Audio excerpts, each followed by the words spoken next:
இந்த டைமில் 77 வந்து இதுக்கு வந்து பேர் சூசைட் பாயிண்ட்னு வைக்கலாம்னு சொல்லி அவங்க பேசிட்டாங்க. அது அப்போ எந்தெந்த அதிகாரிகளும் தெரியாது.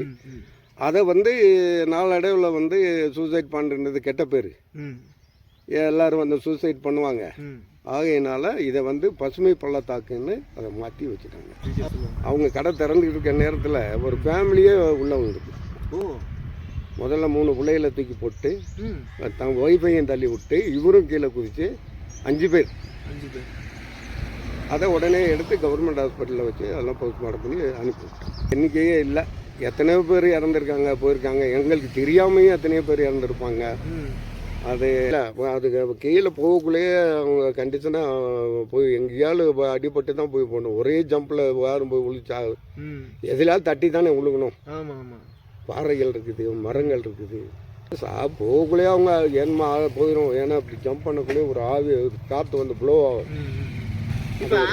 வந்து உயிர் போக முடியல, பாதியிலேயே போயிருக்கும். அதே போயிருக்கும். எல்லாருக்கும் வணக்கம். இன்னைக்கு நம்ம வந்து எங்கே இருக்கோம் அப்படின்னு பார்த்தீங்கன்னா, மலைகளின் இளவரசி அப்படின்னு சொல்லக்கூடிய கொடைக்கானலில் தான் இருக்கும். பொதுவாக வந்து கொடைக்கானல் அப்படின்னு சொல்லும் போதே நம்மளுக்கு 2 விஷயம் தான் ஞாபகம் வரும். வந்து குணா குகை, இன்னொன்று வந்து சூசைட் பாயிண்ட். இந்த சூசைட் பாயிண்ட்டுக்கு பின்னால் வந்து நிறைய பேருக்கு தெரியாத பல விஷயங்கள் இருக்குது.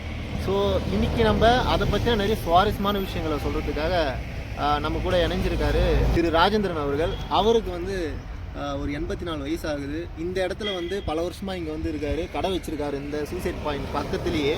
ஸோ வந்து அவர் இந்த சூசைட் பாயிண்டை பற்றி நிறைய விஷயம் வந்து உங்ககிட்ட பகிர்ந்துக்க போகிறாரு. ஐயா, நீங்கள் எத்தனை வருஷமாக வந்து கொடைக்கானல் இருக்கீங்க? இங்கே நான் பிறந்து வளர்ந்தது இந்த ஏரியாவில் தான். சரி. நான் பிறந்தது 1939. அதுலேருந்து இன்றைக்கி வரைக்கும் வாழ்ந்துட்டு இருக்கிறேன். 84 வயசு ஆகுது. சூசைட் பாயிண்ட்டு அந்த காலத்தில் இருந்தே அந்த பள்ளம் இருக்குது. அது சூசைட் பாயிண்ட்னு பிரபலியம் பண்ணது 77க்கு மேலே, 1977 மேலே. ஓகே. அதுலேருந்து இப்போ சூசைட் பண்ணுறவாங்க அப்படின்ற ஒரு பயத்திலேயே அது சூசைட் பாயிண்ட்னே பேர் வச்சுட்டாங்க. ஓகே. அதுக்கு முன்னால் என்ன பேராக இருந்தது? அதுக்கு முன்னால் ப்ரொஜெக்ட் வியூ. அது ஃபாரினர் டைமில் அந்த வெள்ளக்காரங்க ஆங்கிலேயர் காலத்தில் அது வந்து ப்ரொஜெக்ட் வியூன்னு தான் அதுக்கு பேர். அப்போ அந்த இடத்த சுற்றி இந்த சேஃபாக வந்து அதெல்லாம் எதுவுமே கிடையாது, ஓப்பனாக தான் இருக்கும். ஸோ அந்த பீரியடில் வந்து சூசைட் மாதிரி ஏதாவது நடந்திருக்கா? அந்த பீரியடில் எங்களுக்கு தெரிஞ்ச வரைக்கும் நடக்கலாம். ஆங்கிலேயர் காலத்திலிருந்தே வந்து அந்த பள்ளம் இருக்கு. ஏன்னா அதுக்கு பேர் வந்து ப்ரொஜெக்ட் வியூ அப்படின்னு இருந்தது. பட் அந்த பீரியட்ல வந்து எந்த சூசைடுமே நடக்கல. இல்லை எனக்கு தெரிஞ்ச வரைக்கும் நடக்கல. ஓகே. அது எப்போ வந்து இந்த சூசைட் நடந்ததோ அன்னிலிருந்து தான் வந்து அதுக்கு பேர் சூசைட் பாயிண்ட். அது வந்து அப்போ 1974 இருந்து நான் கால்ஃப் கிளப்ல வேலை செஞ்சேன். ஓகே. அந்த டைமில் 77 வந்து இதுக்கு வந்து பேர் சூசைட் பாயிண்ட்னு வைக்கலாம்னு சொல்லி அவங்க பேசிட்டாங்க. அது அப்போ எந்தெந்த அதிகாரிகளும் தெரியாது. அதை வந்து நாளடைவில் வந்து சூசைட் பாயிண்ட்ன்றது கெட்ட பேர், எல்லாரும் வந்து சூசைட் பண்ணுவாங்க. ஆகையினால இதை வந்து பசுமை பள்ளத்தாக்குன்னு அதை மாற்றி வச்சுட்டாங்க. ஓகே. அது எந்த கவர்மெண்ட்டை வந்து மாற்றினாங்க? அவர் கலைஞர் ஐயா பேசியிருந்தாங்க. அப்படிங்களா? பட் ஆனால் சூசைட் பாயிண்ட்ன்ற பேர் வந்து கொஞ்சம் வருஷத்துக்கு இருந்தது. அந்த இடத்துல ரெஸ்ட்ரிக்ட் பண்ணி இந்த மாதிரி கேட்லாம் வந்து போட்டுருந்தாங்க. அது அப்போ பண்ணலை. நான் இந்த பசுமை பள்ளத்தாக்குன்னு மாறினதுக்கப்புறம் அந்த கேட்டு எல்லாம் போட்டு சும்மா ரிவிட்மெண்ட்டை தான் செவுறு கட்டியிருந்தாங்க. அதுலேயும் ஜம்ப் பண்ணி ரொம்ப பேர் விழுந்திருக்காங்க. ரொம்ப பேர் சூசைட் பண்ணியிருக்காங்க. அதுக்கப்புறம் இதுக்கப்புறம் தான் இது பசுமை பள்ளத்தாக்கு அப்படின்றத பேரை மாற்றி வச்சுட்டாங்க. ஸோ இந்த பேரே வந்து ஒரு மாதிரி நெகட்டிவாக இருக்குது. ஆமாம், அதில் ரொம்ப பேர் சூசைடும் பண்ணியிருக்காங்க, இல்லைன்னு சொல்ல முடியாது. நிறையா பேர் பண்ணியிருக்காங்க. ரொம்ப பேர் வெளியூர்லேருந்து வந்து பண்ணியிருக்காங்க. ரொம்ப பேர் பெங்களூர்லேருந்து வந்து குடும்பமே கூட தற்கொலை பண்ணியிருக்காங்க. அதனால் அதை இனிமேல் இந்த சூசைட் பாயிண்ட் பேர் இருக்கக்கூடாதுன்னு சொல்லிட்டான். ஓகே. கிரீன் வேலி வியூ பசுமை பள்ளத்தாக்குன்னு பேர். வேற ஒரு ஸ்டேட்ல இருந்து வந்து சூசைட் பண்ற அளவுக்கு அந்த மாதிரி நடந்துச்சு. சூசைடுக்காகவே பேர் போன இடமாவே இருந்தது அந்த காலத்துல இருந்தே. அந்த பேர் இருக்கும்போதே வந்து இந்த இடம் வந்து எந்த அளவுக்கு வந்து கடைகள்லாம் வர ஆரம்பிச்சது? அது கடைக்கு வந்து மேக்சிமம் உருவானது வந்து 85க்கு மேலே கடைகள். 84 85லேயே கடைக்கு ஒன்றா ஒவ்வொருத்தராக உற்பத்தி பண்ணாங்க. ஏன்னா அப்போ கொஞ்சம் டூரிஸ்ட் வர ஆரம்பிச்சாங்க. ஆளுங்க வந்துகிட்டு இருக்கக்குள்ளேயே ஒரு நாள் கலைஞர் ஐயா இங்கே வந்து பார்த்துட்டு போகக்குள்ள அவரு சொல்லிட்டாரு, இது அப்படி வைக்கக்கூடாது, இதை பசுமை பள்ளத்தாக்குன்னு வைங்க. அதுலேருந்து பசுமை பள்ளத்தாக்கு. பட் தோராயமாக சொல்லுங்களேன், உங்களோட அனுபவத்தில் நீங்கள் வந்து கேட்டது கேள்விப்பட்டது கிட்டத்தட்ட ஒரு எத்தனை சூசைட் வந்து நடந்திருக்கு? அது எண்ணிக்கை இல்லாத அளவுக்கு போயிருக்கு சார். ஓ, அது எண்ணிக்கையே இல்லை.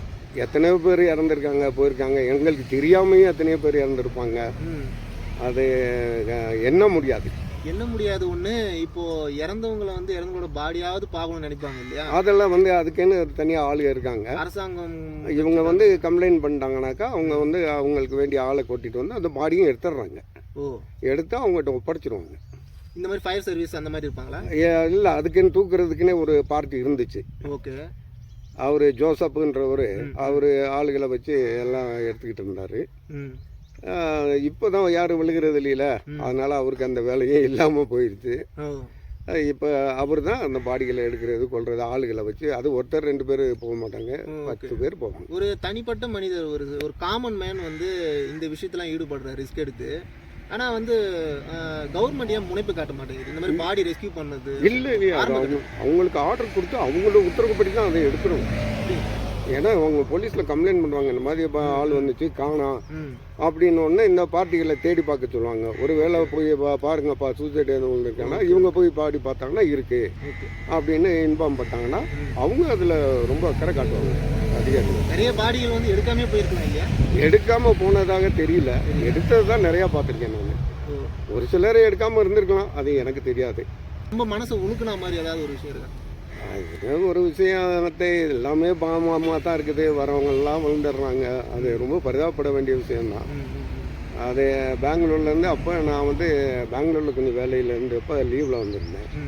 காலையில் ஒரு 8:30 மணிக்கு அங்கே மேரியம்மான்னு ஒருத்தர் கடை வச்சுருப்பாங்க. அவங்ககிட்ட கேட்டிங்கன்னா இதோட இன்னும் டீட்டெயில் தெரியும். அவங்க கடை திறந்துக்கிட்டு இருக்க நேரத்தில் ஒரு ஃபேமிலியே உள்ளே வந்துருக்கு. முதல்ல 3 பிள்ளைகளை தூக்கி போட்டு தன் ஒய்ஃபையும் தள்ளி விட்டு இவரும் கீழே குதிச்சு 5 பேர். அதை உடனே எடுத்து கவர்மெண்ட் ஹாஸ்பிட்டலில் வச்சு அதெல்லாம் போஸ்ட்மார்ட்டம் பண்ணி அனுப்பிவிட்டோம். ஓகே. ஸோ இந்த மாதிரி சூசைட் நடக்கும்போது வந்து கொஞ்ச நாளைக்கு வந்து இந்த இடத்த ரெஸ்ட்ரிக்ட் பண்ணுவாங்களா? ரெஸ்ட்ரிக்ட்லாம் பண்ண மாட்டாங்க. அது ரெகுலராக போயிட்டு வந்துட்டு தான் இருப்பாங்க. ஏன்னா அவங்களா வந்து தற்கொலை பண்ணிக்கிறது தானே, அதனால ரெஸ்ட்ரிக்ட்லாம் ஒன்றும் கிடையாது. இப்போ தான் இவர் கலைஞரையா பீரியட் வந்ததுக்கப்புறம் பூரா அதை செவரு கட்டி பூரா ரேக் போட்டு இப்போ யாருமே அதில் விழுந்ததாக இது வரைக்கும் கேள்வி இல்லை. பட் பேர் மாற்றினா கூடவே இன்னும் அதை வந்து சூசைட் பாயிண்ட் அப்படின்ற அப்படி சொன்னால் தான் பழைய நேம் தான் எல்லாருக்கும் புரியுது. பசுமை பள்ளத்தாக்குன்னா அது எங்கே இருக்குன்னு கேட்குறாங்க. ஓகே. அந்த போர்டுகள்லேயே பாருங்கள் ஓல்டு நேம் சூசைட் பாயிண்ட்னு போட்டிருப்பாங்க. அப்போ சூசைட் பாயிண்ட்னா எல்லாரும் இன்ட்ரெஸ்ட்டாக வந்து பார்க்குறாங்க.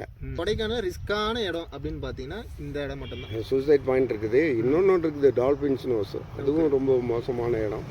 குணா கேவும் மோசமான இடம் தான். அதெல்லாம் உள்ளே போனால் ரொம்ப ரிஸ்க் மேலே வர்றது.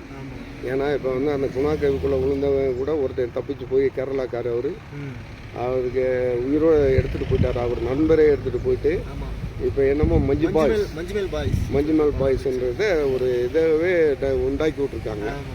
அது வந்து ரொம்ப பாராட்ட வேண்டிய விஷயம் தான். அது உள்ளே போனாங்க வர கஷ்டம். ரொம்ப டீப்பான கேவ் இதுலேயே இருந்திருப்பாருன்னு நினைக்கிறேன். சுவாசிக்க முடியாதெல்லாம் சொல்கிறாங்க. ஆமாம், உண்மைதான்.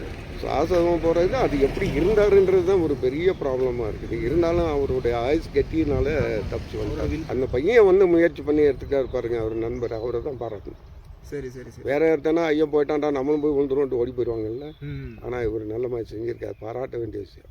அது சொல்லலாம் ஒரு 5000க்கு மேலே இருக்கலாம், மீட்டருக்கு மேலே இருக்கும். இங்கேருந்து நீங்கள் அது எட்டி பார்க்க உங்களுக்கு இப்போ சான்ஸ் இல்லை. ஆமாம் ஆமாம். யாருன்னா அந்த ரேக் போட்டாங்க. ஓகே. இப்போது மேலே இருந்து பார்க்கும்போது அப்படியே ஒரு நம்மளுக்கு கீழே வந்து தெரியுது, அந்த சர்வலாக இருக்கிற மாதிரி தெரியுது, கண்ணு கட்டினது வரைக்கும் தெரியுது, லேண்டு தெரியுது. ஆமாம். பட் ஆனால் விழும்போது வந்து அங்கே யாரும் இருக்க மாட்டாங்க, அதுக்கும் கீழே வந்து எங்கேயோ போகிற மாதிரி இருக்குது. இல்லை, அதுக்கு கீழே போகக்குள்ளேயே அவங்க கண்டிஷனாக போய் எங்கேயாலும் அடிபட்டு தான் போய் போகணும். ஒரே ஜம்பில் யாரும் போய் விழுச்சா எதிலாவது தட்டி தானே விழுகணும். ஆமாம் ஆமாம். பாறைகள் இருக்குது, மரங்கள் இருக்குது, அதில் எல்லாம் தட்டிக்கிட்டி தான் விழுந்தா போகக்குள்ளேயே அவங்க ஏன்மா போயிடும். ஏன்னா அப்படி ஜம்ப் பண்ணக்குள்ளேயே ஒரு ஆவி காற்று வந்து ப்ளோ ஆகும். இப்போ ஏர்லேயே வந்து உயிர் போகுது, போக முடியல, பாதியிலே போயிருக்கும். அதே போயிருக்கும். நம்ம என்ன கூட போய் பார்த்தோமா? இல்லை, அதெல்லாம் இல்லை. அதனால சூசைட் பண்ணுறவங்க கண்டிஷனாக கீழே போய் செத்து தான் போகிறாங்க. யாரும் உயிரோட மீட்டதாக இல்லை இந்த இதில். குணா கேவில் மட்டும்தான் மீட்டிருக்காங்க, இங்கே யாரும் செய்யக்கூடாது. இப்போ நீங்கள் சொல்கிறீங்க பெங்களூர்லேருந்து வந்து ஃபேமிலியாக வந்து ஆமாம், இதெல்லாம் அது வந்து அப்போ நான் அங்கே இருந்து லீவில் வந்துருந்தப்ப இதே கடையில் என் மகன் உங்களை கூப்பிட்டு வந்தார்ல, ஆமாம் அவர் கடையை பார்த்துக்கிட்டு அங்கே நின்றுட்டுக்குள்ள எல்லாம் கையும் ஏன் சத்தம் போட்டு மேலேருந்து ஓடியாருனாங்க. என்னம்மா என்ன ஆச்சுன்னு, இந்த மாதிரி 5 பேர் தூக்கி போட்டான், பிள்ளைகளையும் தூக்கி போட்டான், அவனும் வந்து பொண்டாட்டியும் இருக்கு. அப்போ கடைங்கள்லாம் கொஞ்சம் இருந்திருக்கு. அந்த மேலே இருந்த கடைகள்லாம் இருந்துச்சு. இருந்த எல்லாருமே வந்து ஸ்பாட் அவுட் எல்லாமே ஆட்டம் விட்டுட்டாங்க, யாருமே உயிர் பழக்கம், யாருமே இறந்து. சில பேருக்கு மட்டும் தான் கை கால் புரியோட வந்து உயிர் பழிச்சிட்டு இது வரைக்கும் உயிர் பழிச்சு வந்ததாங்க நாங்கள், எனக்கு தெரியாது. அப்படி சான்ஸே இருக்காது சார். Okay okay. கீழே வந்து விழுந்த உடனே இந்த ஓநாய் அதுக்கெல்லாம் நிறைய மிருகங்களுக்கு, நாய்கள் உல்ஃபுன்னு சொல்லுவாங்க, அதுக்கெல்லாம் கண்டிஷனாக சாப்பிட்ருங்க, கடிச்சு குதறி எல்லாம் தொந்தரவு பண்ணிடுங்க. அது பாடியை இமீடியட்டாக தெரிஞ்சவங்க போய் உடனே எல்லாம் எடுத்துகிட்டு வரலாம். அது தேடி கீடி வந்து 2 நாள் 3 நாள் ஆச்சுன்னா அது கிடைக்கிறது கஷ்டம் அப்படின்னு இந்த ஜோசப்பே என்கிட்ட சொல்லியிருக்காரு. அப்படிங்களா? இந்த கேள்வி வந்து நிறைய பேருக்கு எழும். சூசைட் பாயிண்ட்டு பல பேரை வந்து இங்கே வந்து விழுந்து இறந்துருக்காங்க அப்படின்னும் போது வந்து அதோட ஆவிகள்லாம் இருந்திருக்குது, இல்லைன்னு இல்லை, அதெல்லாம் இருக்கும்.